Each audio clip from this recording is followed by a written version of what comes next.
The holidays, as we know, can be expensive for all of us. For families, especially with outstanding medical bills, the cost of putting on Christmas for their kids can be overwhelming. News 8 Now's Dua Israr is live in studio with how a la-crosse charity is supporting families of kids with special needs. Amy and Mike, inspired by his granddaughter with special needs, 2007 Riverfest Commodore Stephen Earp and other Commodores began the Riverfest Commodore Foundation Kids in Need Fund.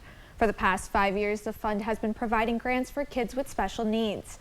I spoke with one family on how the fund helped their 8-year-old daughter, Quinn.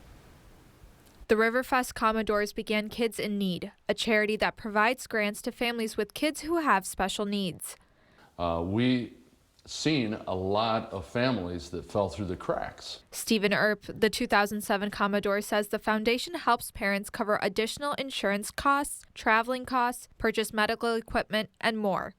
We take care of any of those type of situations. Quinn Pfister is one of the kids who received a grant. And did she tickle your mouth sometimes? Yeah. Yeah. Okay. And did it make it feel better? Yeah.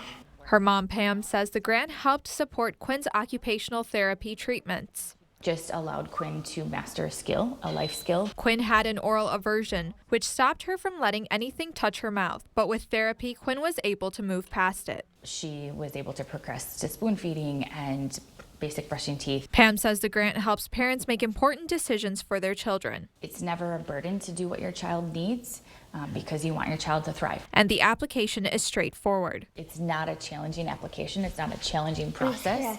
And it's really meant to be accessible and available to people. Pam says even if insurance covers certain costs, parents should consider applying for the grant to cover things like time away from work.